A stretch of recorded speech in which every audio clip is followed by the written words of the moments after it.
Another day, another Brandon Aiyuk report. This time, there's a deal in place, according to Ian Rappaport.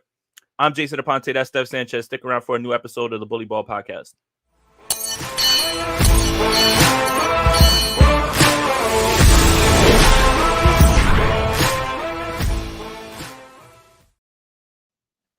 Man, that intro blew out my AirPods. I'm Jason Aponte. That's Steph Sanchez. This is the Bully Ball Podcast on the Gold Standard Podcast Network. Steph, good to see you. It's been a while. I hope you had a lot of fun out there watching actual football and, touching grass and stuff and not sitting and worrying about what's going on with Brandon Aiyuk. It was nice. I did miss you and Rob, miss Bully Ball and all this. But yeah, training camp was fun. But I'm ready to get back into it. It was nice to touch grass, go out there and, have my fun, but, ready for the grind of the season. Yeah, me too. I'm so excited. So excited. So just a few minutes ago, Ian Rappaport sends out a tweet which states, update on Brandon Aiyuk. The Steelers and the 49ers have a deal on a potential trade, and Pittsburgh is in a good place on an Aiyuk contract, sources say. If SF gives the final sign-off, it's done. SF has an offer out to Aiyuk on a long-term deal for him to stay. He hasn't accepted. The funny part is I sent out a tweet about an hour ago saying, everybody's repurposing and rewording the same stuff. This feels like that, but the only difference is now there's a deal, which can only mean one of two things, Steph. The Steelers upped their offer to what the 49ers wanted, or the 49ers are absolutely collapsing and just taking whatever they can get for Brandon Aiyuk. I think either way, this is just going down as a disaster. I think it's been a disaster for quite some time already, but it continues to feel like we're getting close to a resolution. But at the same time, there's been several points this offseason where I have felt that way. Last week, for example, I really felt like something was about to happen. The week prior to that, I really felt like something was about to happen, literally that day. And we still continue to see no movement. And so basically, yes, what this tweet tells me is, yes, there's a deal in place. That's cool. That means we're closer to something. But still, I still see this dragging on, because what this says to me is the 49ers could continue to drag this out if they want to, if they feel like, I don't know, they want to see if Brandon Aiyuk is really sure that he wants to actually go to another team. I don't really know what the waiting benefits anyone at this point. I mean, it's August 13th. I understand there's about a week or a month left till the start of the season. But that's valuable time for teams to get ready for the season. And with all the injuries and all this stuff that the 49ers are dealing with, it would be nice to have some type of resolution to all this. And if, in fact, the 49ers are getting the wide receiver back in this deal, which I would assume they would be, because that's what all the reports prior to this one had been saying the 49ers had been wanting, then, I mean, I would love for that receiver to get on board ASAP, so we could just move the hell on. But who knows what's going to end up happening here. So the San Francisco 49ers have to cancel their joint practices because they have so many injuries. And we literally got the film of a football game that was played in which the 49ers are running out Trent Taylor, Chris Conley, Ronnie Bell, Robbie Chosen Anderson, Robin Chosen Anderson, whatever. And the 49ers think now is the right time to make sure we get rid of Brandon Aiyuk, because if you thought our wide receiver depth was really short, let's just make it shorter. Yeah. The problem is this, and this has always been the problem with this Pittsburgh Steelers deal and wanting a receiver back. I don't want fucking Van Jefferson or Calvin Austin. I'm sorry. I like both of them. I like Calvin Austin in the draft process. I don't want Van Jefferson. He stinks. The only way this deal makes sense for the 49ers is to get George Pickens. That doesn't make sense for the Steelers, because if you trade George Pickens for Brandon Aiyuk, you're no closer to being a Super Bowl contender. You're no closer to pairing Brandon Aiyuk and George Pickens together and being a Super Bowl contender with both of them. So right now, this is literally a disaster. No matter what this is. It could be Pat Freiermuth. It could be a second and a third. I don't care. I don't care. None of that is going to help the 49ers this season be better better suited at running at the Super Bowl again. If I sound frustrated, it's because I've been holding this in because I've been bored and tired of this. I want this done one way or another, but that does not absolve the 49ers from the way that they've handled it. That doesn't absolve Aiyuk for the way he's handled it. There's been mistakes on every side. I'm tired of it all. I don't want to hear any more about it. At this point, tell me what it is so I can get mad.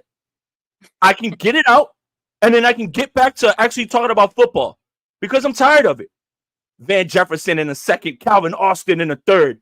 That's the return? You think you're like that's going to be, you're going to be fine with that. You're going to be okay with that. No, I don't want either of those guys. They're not good. Pat Fryermuth is good, but now all of a sudden the 49ers are going to start running a bunch of 2 tight end stuff when they only run with a blocker and George Kittle. I'm tired of it. Get it done so I can get mad. But I'm already mad because this shit has been an unmitigated disaster. You literally watch those corpses run routes in the preseason game. And you're saying now, today is the day that we want to test our wide receiver depth. It's unreal, Steph. I don't understand. Just so you guys know, that was Jay holding back. And that is spicy aponte for you guys on a Tuesday morning. But I mean, I think at this point, that's the energy that we all have with this trade. It's like, dude, shit or get off the pot. Like, just do something. I'm so tired of this. And like I said, like all these reports that have come out just tell me that the 49ers are sitting on their hands on this. And I don't know what they feel they're gaining from waiting to find a resolution here. They can have a resolution on this today. But at this point, I just don't think any side, like, it's like a standoff. Like, I don't think the 49ers actually want to trade Brandon Aiyuk. Like, yes, they say all these things. They'd be fine with it, but I don't think they want to. I think Brandon Aiyuk, at the same time, doesn't want to be traded either. So that's why we're at this standstill. It's like 2 sides playing hardball, but it's, like, really annoying. And hopefully something gets done soon. At this point, like you said, Jay, it is a disaster. And I mean, honestly, I don't think there's really any trade that the 49ers could get that would make me feel too much better about it. If the trade partner is going to be with the Steelers, like there's no one on that team that I'm like, oh yeah, give me that guy. Well, instead of Brandon Aiyuk. Well, let me refloat my trade idea that someone in my YouTube comments took completely serious. So I might as well double down and triple down on this. The last show that I did with Rob, I would accept nothing but TJ Watt, Alex Highsmith, Mike Tomlin, Antonio Brown from 2011, and a first-round pick, and then we can get it done. Yeah. I mean, honestly, like, of all the conversations that, like, have been floated out, Amari Cooper would have been, like, top tier, right? But clearly that's not something that's going to happen. So, and yeah, like, now it just feels like the 49ers are, like, settling for something that they don't have to. And like, we've been sensing they don't actually want to, but at the same time, like, doesn't seem like Brandon Aiyuk is going to take their offer. I think it's pretty clear that whatever the 49ers are offering, it isn't what the Steelers are offering Brandon Aiyuk. Hey, Jay, do you know a simple way that we can fix this problem and just have Brandon Aiyuk sign a deal with the 49ers? How's that? Maybe matching the Steelers' offer. And I didn't think of that. I didn't think of that. It's probably not that far off. I didn't think of that. Are offering. Yeah, I know, right? I didn't think of that. They should hire me. Yeah, that's some like progressive thought process right there. And David Lombardi here with the tweet. Sounds like the 49ers might want a firm decision from Brandon Aiyuk. The last thing they want is for this to drag out. We've long looked at mid-August as a deadline of sorts if they didn't want this to creep too close to the regular season. Yes, you need Brandon Aiyuk to be in camp now more than ever when you literally have to cancel joint practices and you have to bring in Robbie Chosen and you are contemplating keeping Trent Taylor on this roster. You're looking at Chris Conley possibly running at X because Juwan Jennings isn't at X, unfortunately. It's just the six. This is what's funny is all offseason we're sitting there, we're like, well, Brandon Aiyuk, they'll figure it out. And they just drafted 2 receivers. So this might be the deepest 49ers wide receiver room. Well, today on August 13th, that doesn't look like that at all, especially if Brandon Aiyuk leaves, because after the top three, what do you feel confident in? Ricky Pearsall hasn't taken a snap. Jacob Cowing hasn't really done anything either, even though I think the world of him. I think he's going to be a great player. Even today, I believe it was Matt Barrows was on KNBR on 95.7 The Game, hinting that Cowing might not even make the 53. Yeah, like him even saying this out loud. No Cowing on the 53. Pearsall's not ready. Trent Taylor is actually catching passes instead of just being a camp novelty. Robbie Chosen has a chance to not be more than a camp body. And now is when you're just like, this is when we got to move from Brandon Aiyuk. Did the situation get so tense? Did it get so contentious that now you just can't have him around anymore and you just have to make a deal done? When you look at this wide receiver group and you're just like, it's two good guys and a bunch of question marks? That's what's very concerning about me, because you know, like with all this going on, like, okay, the 49ers have to feel more pressure to get this done with Aiyuk, right? And all this time, it's like the 49ers are trying not to show that they're probably panicking about their wide receiver situation outside of Debo and Juwan Jennings. Like literally outside of those two guys, like, yeah, like you said, bunch of question marks. Feel good about them, but good vibes aren't gonna get you very far. So especially when injuries are on the horizon as they are with this team right now. So it's like, I know the 49ers are panicking about the situation. No praise that you give Robbie Chosen could make me feel better about this situation. Like, I am sorry. I can't even believe Kyle Shanahan was asked about Robbie Chosen and that he had those things to say about him. Like, that's where we are at this point. I have no words about this situation. But at the same time, I have so much so much to say about it. I just hope it gets done soon. Like we've been waiting for like all season, and then it's like, oh, it's just a waiting game. We're gonna wait and see. Okay, that was the same thing as like the month before that. Like, can we please just do something? I think there's a comment from Colin that I wanted to bring up, Rob, if you see it there, and put it up on the screen, because I do think this is another good talking point about this saga and the way things have gone here. Because we all go back to the Trent Williams situation, and Kyle had to step in and say, get it done. Like, get it done. We're not messing around. Get it done. And Colin says Shanahan not throwing his weight around in this situation is equally as frustrating as Parag Jed trying to win a negotiation instead of a Super Bowl. Here's what's hilarious. Kyle's been put in charge of this personnel group. He's the one who makes the decisions up and down the roster in terms of who's going to be up and who's going to be playing. He has much more control than anybody believes, and I think a lot of people believe that. And yet, Kyle can't just walk up and say, hey, man, just give him the $2 million. We'll figure out the rest later. I really want to have him here. You don't now, think so? I don't think he has. If he has, it would be done. If he has, it would be done. I think he could do that. I think Kyle could do that. I think, of course, he can do that. He just hasn't done it. So that's the thing.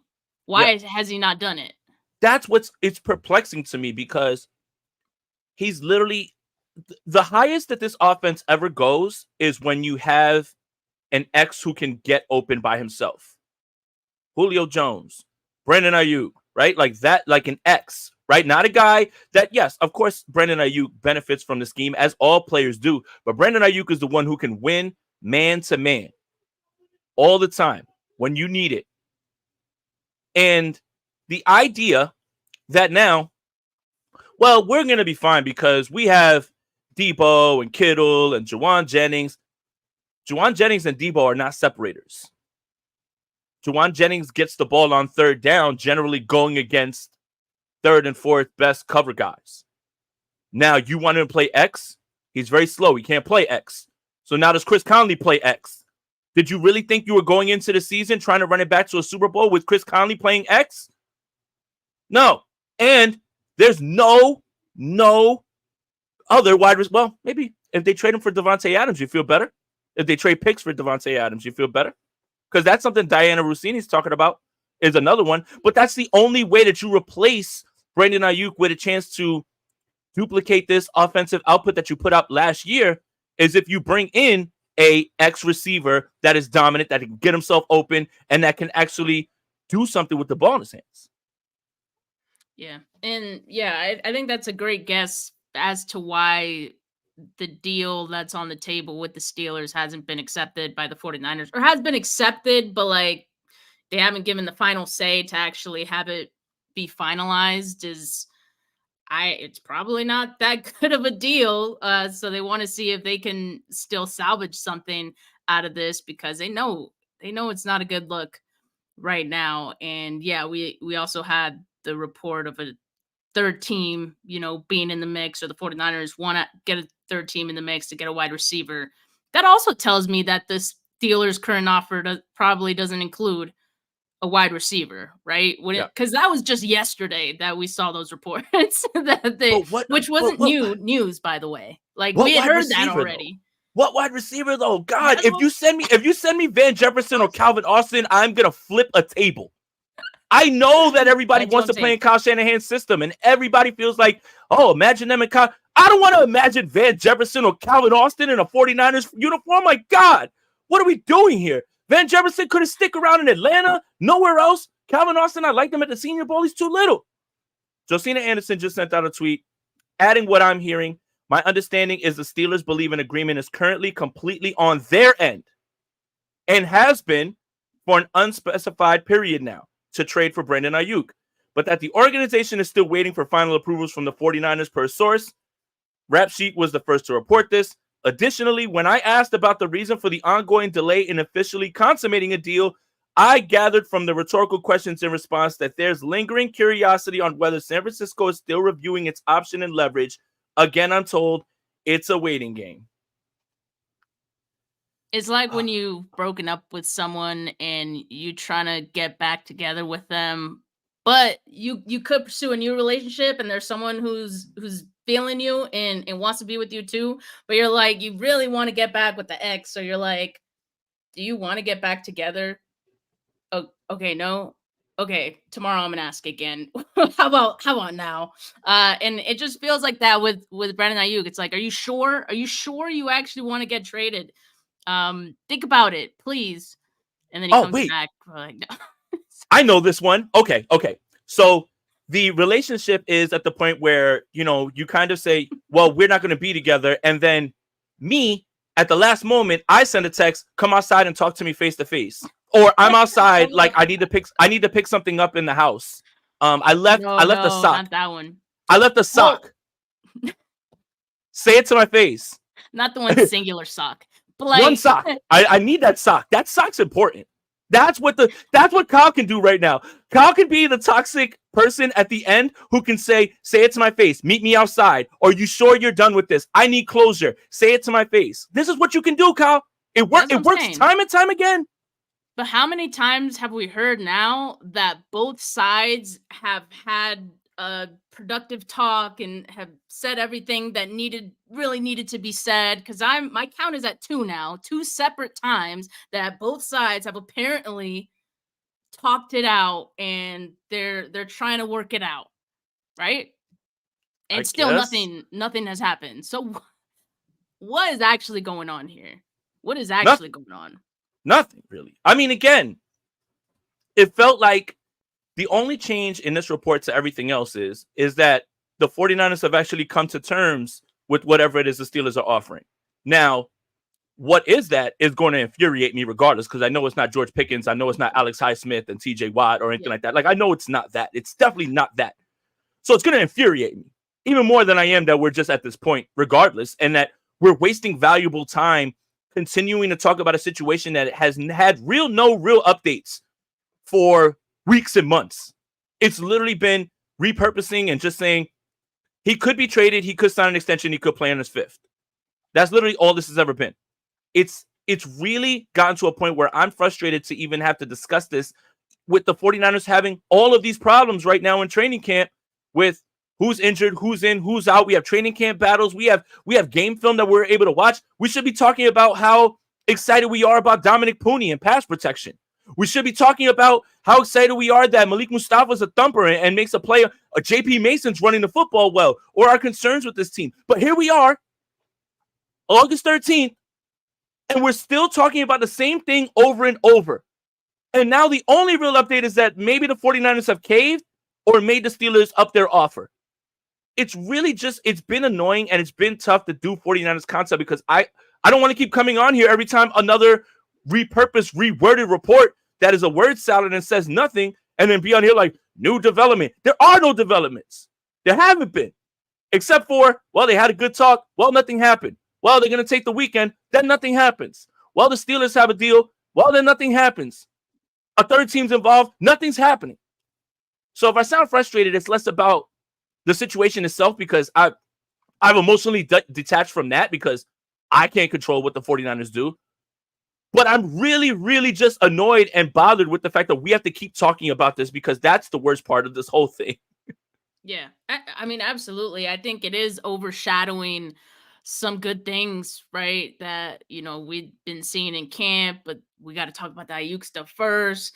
And it's also kind of overshadowing some like bad things, like Trent deal, like still not getting done as well. And then also all these injuries that continue to pile up. It's just this cloud, or it's adding to the cloud, I should say, that's hanging over the 49ers right now. So, Jay, are you okay if we are done talking about Brandon Aiyuk for now? Please. Unless something happens while we're live, we are done with it for now. Here we go. Can I just pop in here really quick and ask you guys a question? Sure.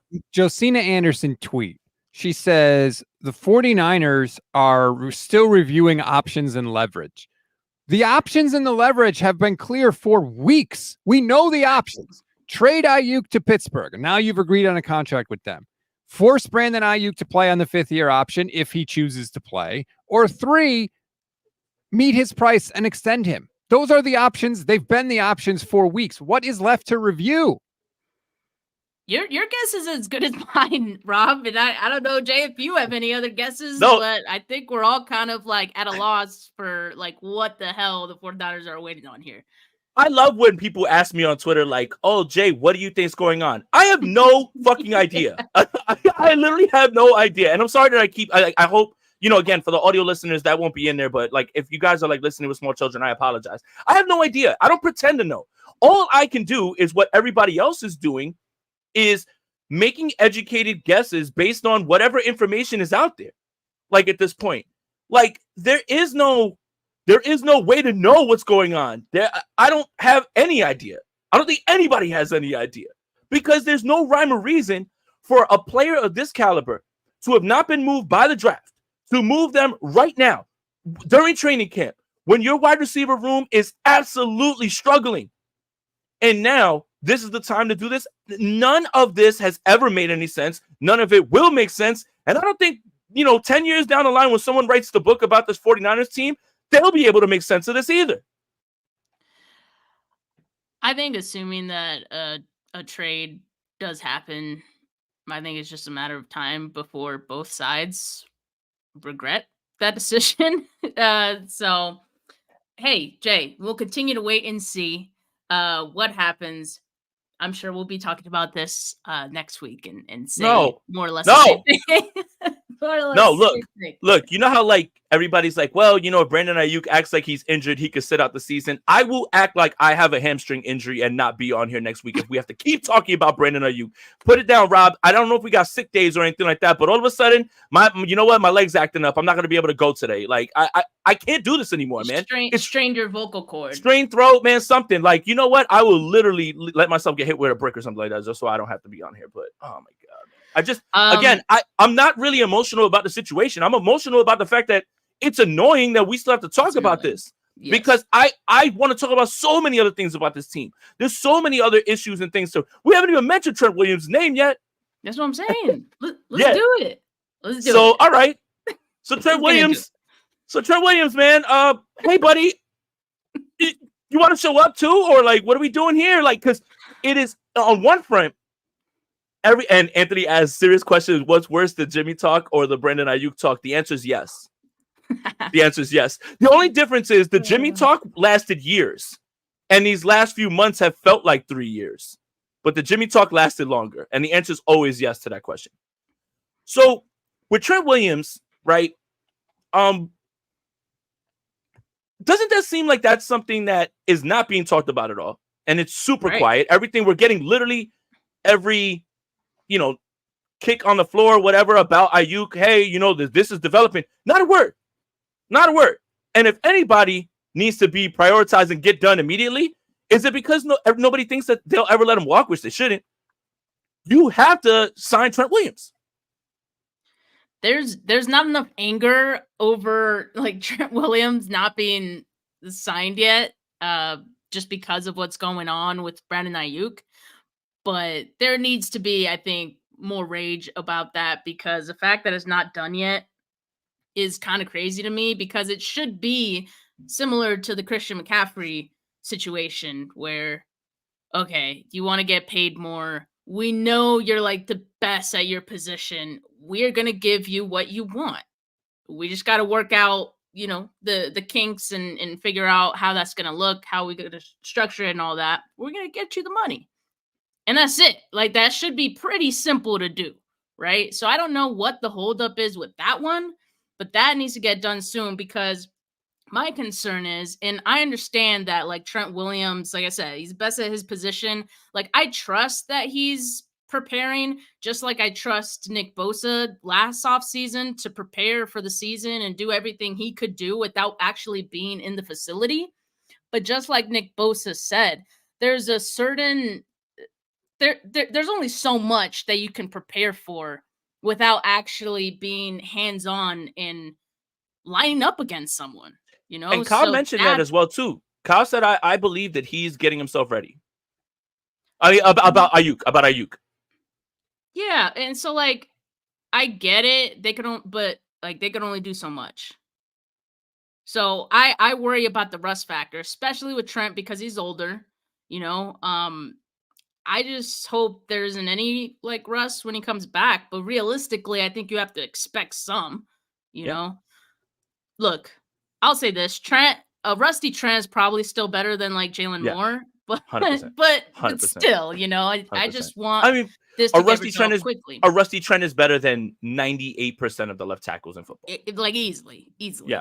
But still, I don't think that should be any reason for them to like say he'll be fine. Like we don't need to rush this, because I would like him back. I would like him back, and I think that's valuable for Nick Bosa as well to prepare for the season. Yeah. And that's the other thing, right? Is Nick Bosa has been very vocal about not being ready at training camp. And it seems like almost every time there's a contract negotiation, a player tends to come back and not perform to the level of the time before it for whatever reason. I'm just, connecting the dots when it comes to contract negotiation, how that played out, right? With Trent, I think he has earned such a level of respect in terms of, hey, man, just get him to week 1. Because realistically, he wouldn't be practicing much. But somebody really told me something, and this is somebody who's a former player.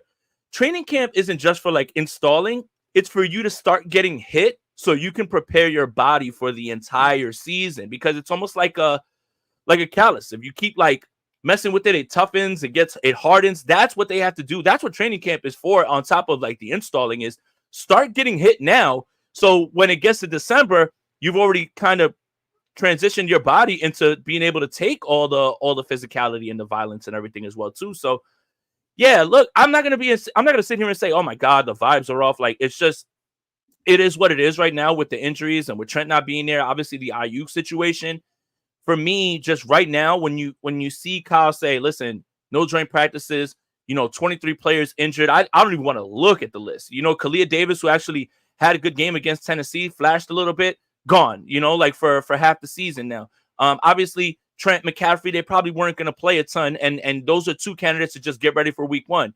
Kittle is somebody that you want to see ramp up a little bit, because he has missed, I think, the last 2 week 1s, if I'm not mistaken. No, he played week 1 against Pittsburgh. I apologize.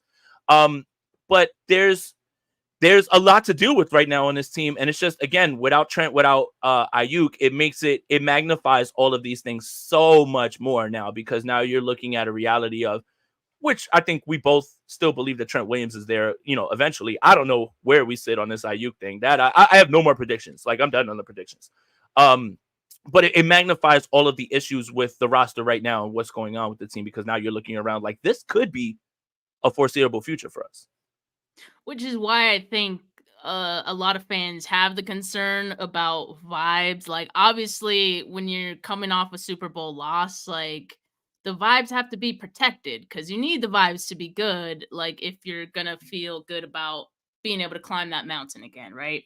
I'm not so worried about that aspect of it, like coming off the Super Bowl loss, but obviously that plus all these other things, the, impending extension conversations that are still unresolved, the growing list of injuries, like that to me is starting to become a little concerning. But like I know the 49ers kind of have this issue every year, but if you look at except for last year. So that's the thing. Like, you look at last year and you're like, they had a lot of injury luck. And you had to figure that was going to change. That's why we were so crestfallen when we didn't get it done. It's like, I'm like, dude, the third healthiest team in the NFL. And then you're right back to where you were every single year before. I'm sorry, Steph, keep going. Like, this is looking like 2020. Don't say that. I hate to say that. Oh no, don't worry, I'm gonna knock on wood.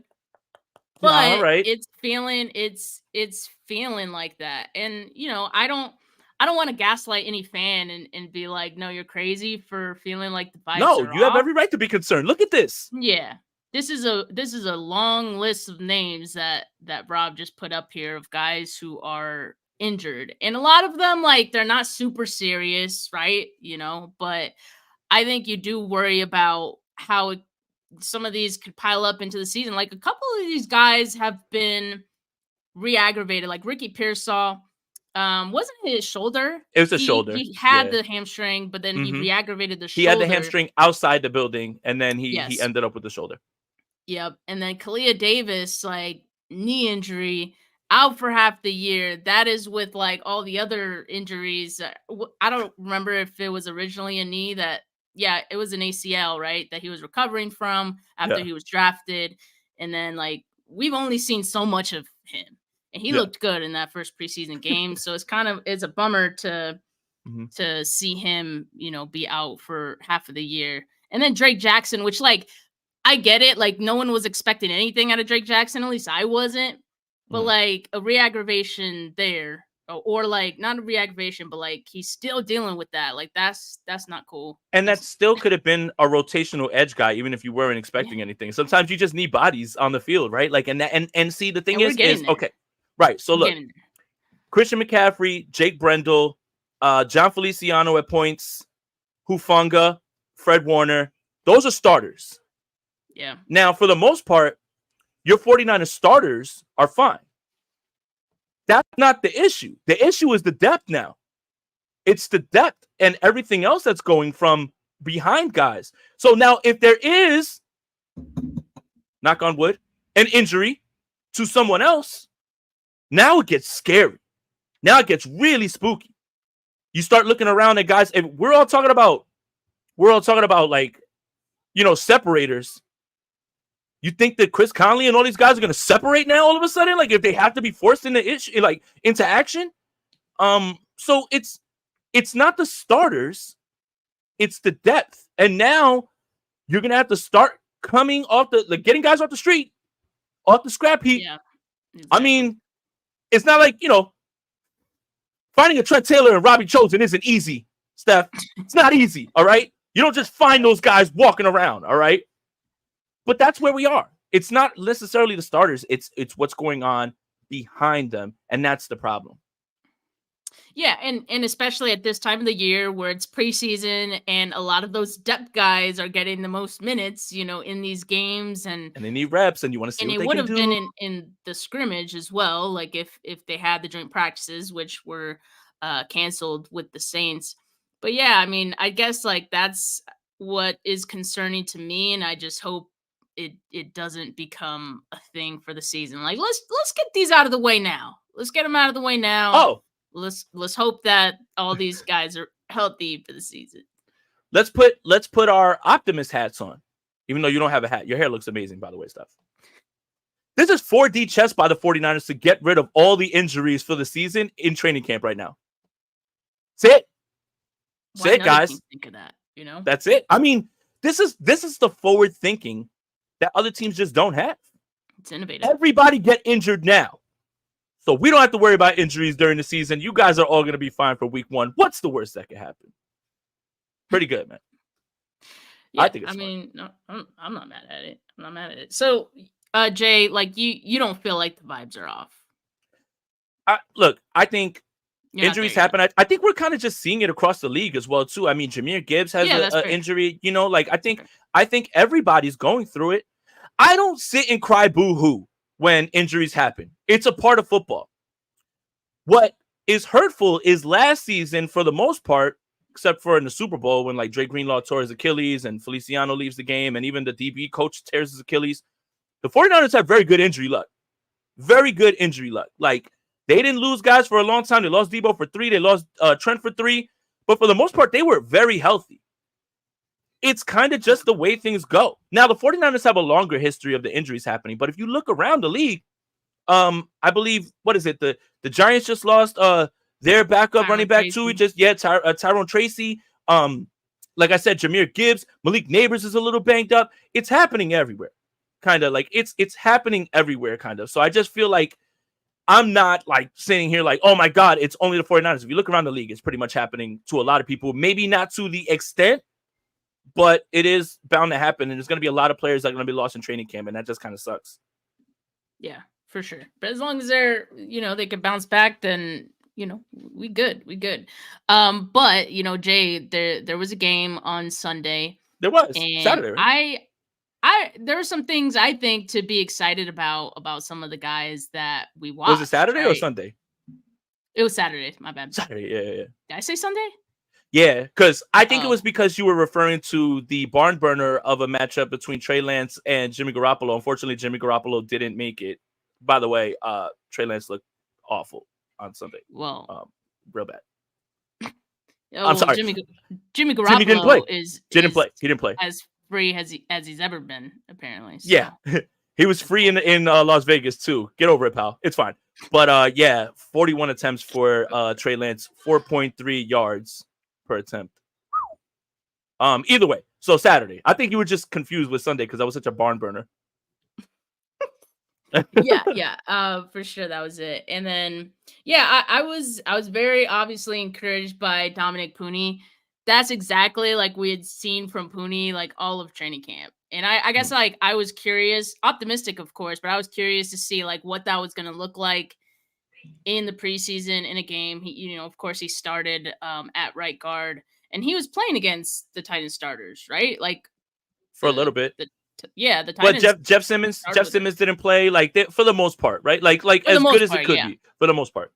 For the most part. And so right off the bat, like I think that's really encouraging, especially because it seems like at every turn, Kyle and Chris Forrester want to pump the brakes a little bit on like just people assuming that he's going to be the starter. But like I feel like he's checking those boxes pretty quickly and probably quicker than they originally anticipated. And so even if he does have some, Chris Forrester always talks about like the learning curve. He's got a learning curve, which I get. I think every offensive lineman experiences that from like going to college to the NFL. But so far he's passing the eye test, I would say, right? Yeah. 100%. I mean, look, he was a stone wall in college, right? We knew that in pass pro. That's exactly what he did on the game film. If he can shore up just a little bit more of the running game, I mean, I don't see how Pooney's not starting. I really don't, like at this point. And I think that's obviously good news because then you've got like Feliciano, whenever he gets back, as a depth piece, guys who he can fill in for anybody. I will say this, and I think we talked about it in the group chat. Aaron Banks, not really like too impressive, but hey, first game of the preseason. I want to talk about a concern. Missed tackles are back. 13 missed tackles? Yeah, that's bad. 13? And it's not just the backups. Jair Brown misses one. Malik Mustafa, D. Winters. You always say that you can clean up tackling, But doesn't it feel like we're seeing the same thing from last season again? Like there was times where the 49ers were just completely inept at finishing tackles. Yeah, I mean, I definitely feel like maybe that's one of the things that when you're practicing, like it's probably hard to simulate Yeah. true tackling, in training camp or even practice in the regular season as well, because you can't actually tackle. So that's the coach's job to figure out how they could best do that and have it translate into actual games. Because yeah, right now, it didn't really look good. Taking bad angles, not really wrapping up or anything like that. So, and it wasn't even just like on regular plays. Special teams did I was not waiting for you to look. bring it up. One of us had to. It, yeah, man. Like, and look, I'm looking at the rule change for kick returns as an opportunity. Like, teams could get ahead of this and Yeah. they could look really good. And I don't know. I guess they can take advantage of the fact that other teams are still kind of Yeah. learning it. The thing is 49ers look no like a team that are still going to be learning it for quite some time. for a while. That was not good for a while. So I'm a sick human being. I watched every single week 1 game, everybody, for different reasons. And obviously the other reason is to see how people are dealing with this kick stuff. For the most part, these kicks don't get past the 25 to 30. But here come the 49ers. Let's make sure that we put on tape that we're going to be the one team that has no idea how to defend this thing and really not do a good job with it. Everyone else, there might have been 1 or 2 kicks across the entire week 1 of preseason. And this is something definitely to monitor because a lot of teams are going through how they're going to do it. Nobody's showing anything right now. The Kansas City Chiefs are probably going to have Xavier Worthy back there, throw the ball to Kadarius Toney, throw it back to somebody else and like run it. Like there's going to be something crazy going on. But as of right now, just hat on hat, person across from person. I don't get why you guys are just looking around like it's like they were told right now, like before the game, this is what we're gonna. This is the kickoff. This is where so get ready and go. It's crazy to think that they're all looking around like, wait a minute, that's the new kickoff. That's what they look like on the one. Which like is baffling to me because it is something like they were practicing in camp that I saw. Again, like it's different to simulate and practice than to actually experience the real thing. But it's still like the fundamentals of special teams tackling, like so those things are missing. And like it's just the same thing over and over again. So I'm just kind of at this point, look, it's a preseason, all right? They got some time to clean some things up, all right? Just like the defense did or does with the tackling. So I'm going to give it some time. But if this is something that continues into the regular season, I'm a little concerned and I'd be making the seat warm for Schneider. Well, Schneider, whoever before, like the 49ers special team has been an issue. That's what I'm saying. Yeah, so it's like it doesn't really matter who's there. He's the one that's just got to like bear the brunt of this. He's a coach, though. He is a coach. So do you think this is an issue beyond like the coaching? Like it's like it's always going to be bad. Well, it's got to be the special teams coordinator. Let's fire him and bring somebody else in. Then you bring somebody else in. Well, it's got to be the special teams coordinator. You got to fire the guy. I mean, we said that for the longest time about like injuries, right? Like remember all those years that people were like, fire the strength and conditioning staff, like all the entire team, like, and then they would, and then it would kind of happen again. But like, I mean, eventually they figured it out where it's now at an NFL normal level. It's not like as ridiculous as it used to be. So I would just like the 49ers special teams to be at a normal level.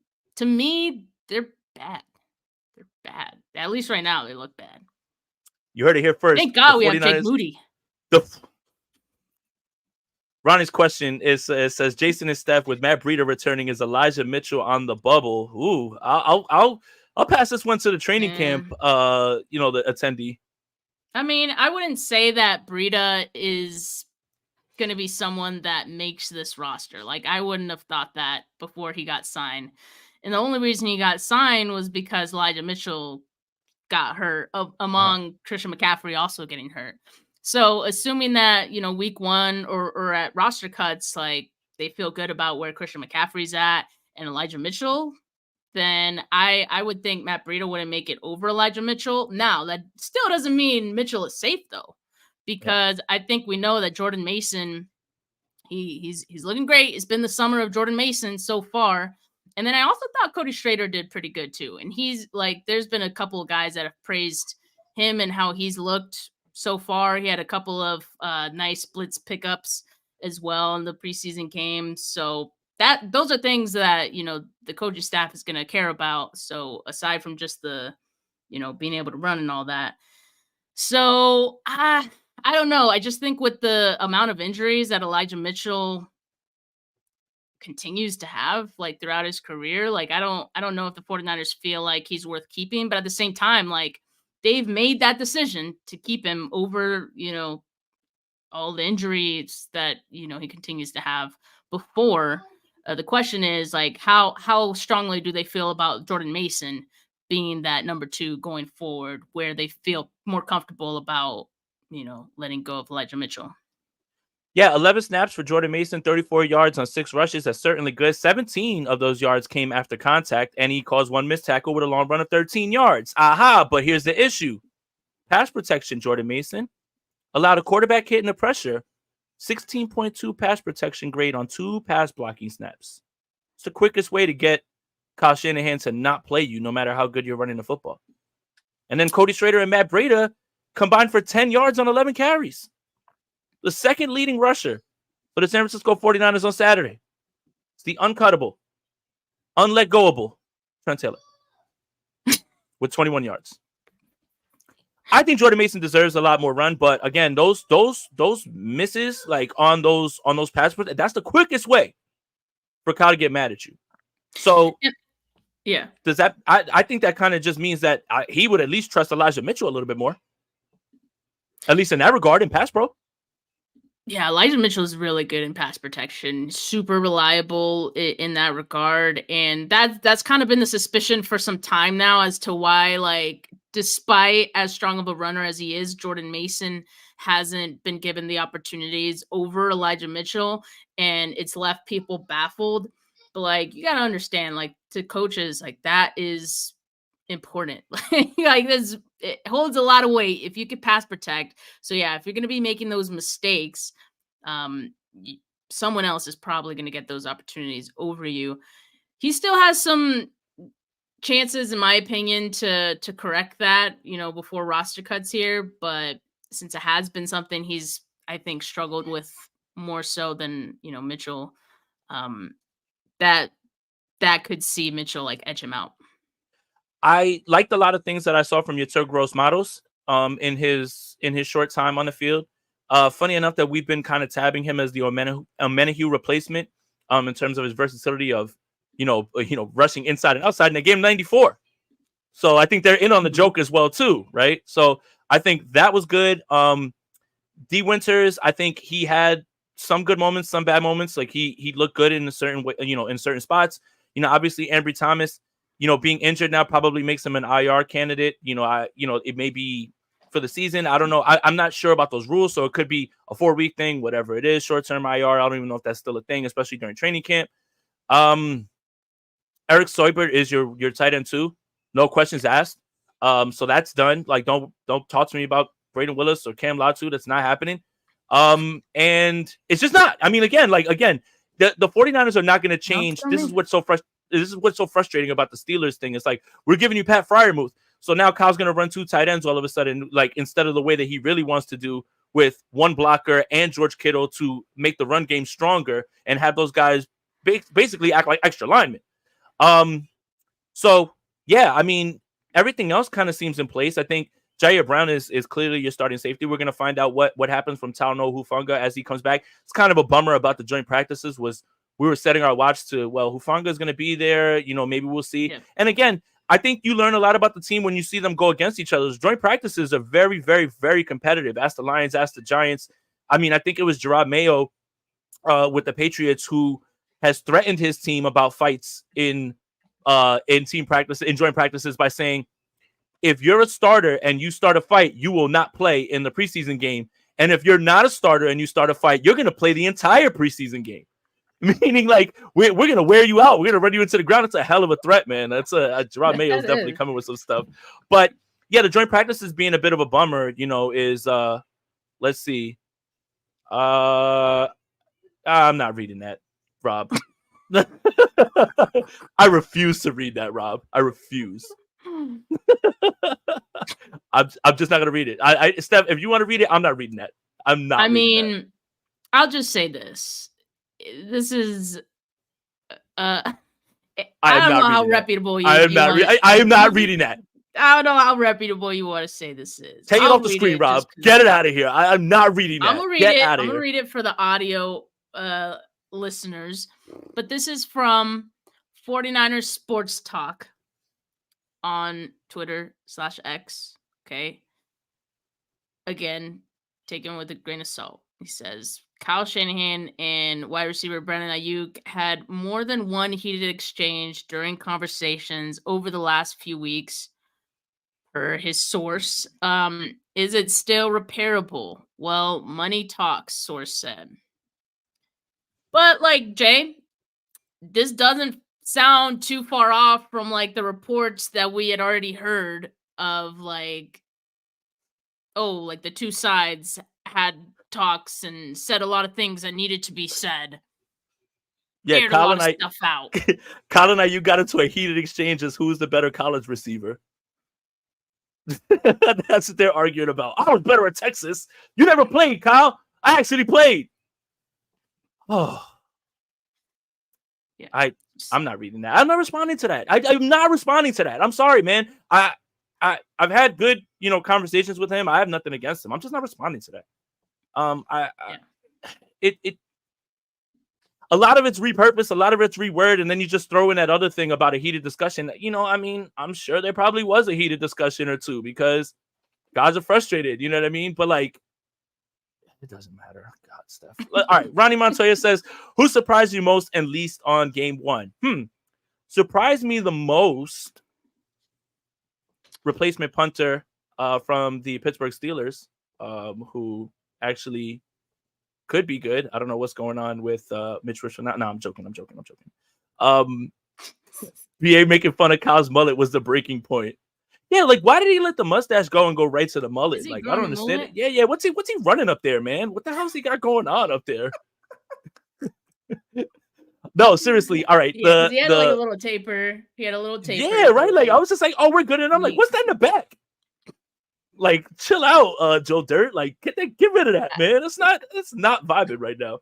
See, that's the vibes are off. What's your coach drip looking like? Don't show it, Rob. New hat. Can we talk about the new hat too? I like that hat. That hat's all right. I would like it more if it didn't have the giant NFC logo on it. Like, why? Well, you have to. When you wear a hat, don't you want people to know what conference your favorite team is playing in? Like, I mean, apparently, Steph, come apparently this is a huge thing. That's for the people that see, oh, he's a 49ers fan. I wonder what conference they play in. The National Conference. Right here. The N. Big N. I'm glad that we're getting back to be like laughing and everything, at this point. Yeah, I mean, just like, whatever. If nothing else, Jay, like we're gonna have good vibes here on maybe football, if nothing else. And we might yell a little. You might get a little spicy, but I'm gonna bring it back. We're gonna bring it I think it's because I hear Averly in the background yelling about Super Y, and she's all happy, and I'm just like, see, look, man, I want to not worry about things that are out of my control, bring right? It back down to earth. Yeah, 100%. But maybe the real contract extension are the friends that we made along the way. Boom! I had to get it in there, guys. Take a drink. All right. It's a perfect place to end it. Guys, thank you so much for tapping in with us. Make sure you like this video, subscribe to the channel, hit that notification bell for when we go live. Make sure you're subscribed to the Bully Ball audio podcast, wherever you get your audio podcast on the Gold Standard Podcast Network. Follow Steph on Twitter at Steph49K. Follow me on Twitter at JasonAponte2103. And thank you guys again for hanging out with us, Steph. It's always good to see you. For Steph, for Jay, we're out here. Peace.